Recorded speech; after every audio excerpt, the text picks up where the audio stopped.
ಇನ್ನು ಮುಂದಿನ ಕ್ಷೇತ್ರ ಬಿಜಾಪುರ. ಸಂಸದರು ರಮೇಶ್ ಜಿಗಜಿಣಗಿ ಬಿಜೆಪಿಯಿಂದ ಅವರು ಕೂಡ ಆಸ್ಪಿರೆಂಟು. ಜೊತೆಗೆ ಮಹೇಂದ್ರ ಕುಮಾರ್ ನಾಯಕ್ ಪೊಲೀಸ್ ಡಿಪಾರ್ಟ್ಮೆಂಟಿಗೆ ರಿಸೈನ್ ಮಾಡಿದ್ದು. ಹೌದು, ಅಲ್ಲೇನು ಅಂತಂದ್ರೆ ನಾಲ್ಕು ಈಗ ಆಸ್ಪಿರೆಂಟ್ ಆಗಿರೋ ಅಲ್ಲಿ ಸಿಗಲಿಲ್ಲ ಅವ್ರಿಗೆ. ಹೌದು.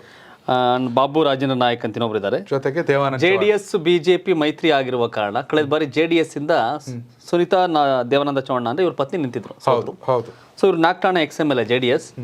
ಸೊ ಇವರು ದೊಡ್ಡ ಮಟ್ಟಿಗೆ JDS ಸ್ಟ್ರಾಂಗ್ ಆಗಿದೆ ವಿಜಯಪುರದಲ್ಲಿ. ಬಿಜೆಪಿ ನಂತರ JDS ಇದೆ, ಕಾಂಗ್ರೆಸ್ ಹಿಂಗಿದೆ. ಸೊ ಹಾಗಾಗಿ JDS ಅವರು ಕ್ಲೈಮ್ ಮಾಡ್ತಿದ್ದಾರೆ.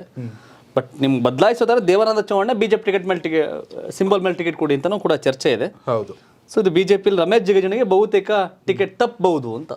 ರಮೇಶ್ ಜಿಗಜಿಣಿಗೆ ಬಹುತೇಕ ತಪ್ಪಬಹುದು. ತಪ್ಪಿದ್ರೆ ಯಾರು ಅಂದ್ರೆ ಮಹೇಂದ್ರ ಕುಮಾರ್ ನಾಯಕ್, ದೇವಾನಂದ ಚೌಹಾಣ್, ಹೌದು, ಬಾಬು ರಾಜೇಂದ್ರ ಇದಾಗಬಹುದು ಅನ್ನೋ ಲೆಕ್ಕಾಚಾರದಲ್ಲಿ ಇದ್ದಾರೆ.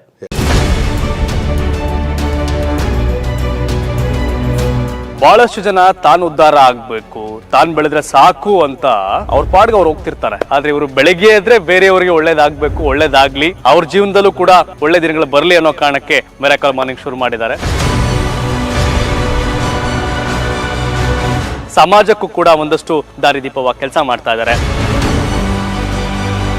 ಮಿರಾಕಲ್ ಮಾರ್ನಿಂಗ್ ಮೂಲಕ ಮಿರಾಕಲ್ ಮಹೇಶ್ ಆಗಿ ಬದಲಾದ್ರು. ಸಾವಿರಾರು ಜನರ ಬಾಳಲ್ಲಿ ಮಿರಾಕಲ್ ಸಂಭವಿಸ್ತು, ಆ ಅದ್ಭುತ ಸಂಭವಿಸ್ತು. ಒಬ್ಬ ವ್ಯಕ್ತಿ ಜೀವನದಲ್ಲಿ ಯಶಸ್ಸು ಪಡಿಬೇಕಂತಾದ್ರೆ ಒಂದು ಮೈಂಡ್ ಸೆಟ್ ಇರಬೇಕು. ಒಳ್ಳೆ ಆಲೋಚನೆಗಳನ್ನು ರೂಪಿಸಿದ್ರೆ, ಒಳ್ಳೆ ಅಭ್ಯಾಸಗಳನ್ನು ರೂಪಿಸಿದ್ರೆ ಖಂಡಿತವಾಗಿ ಒಬ್ಬ ವ್ಯಕ್ತಿ ಶ್ರೀಮಂತನಾಗ್ತಾನೆ.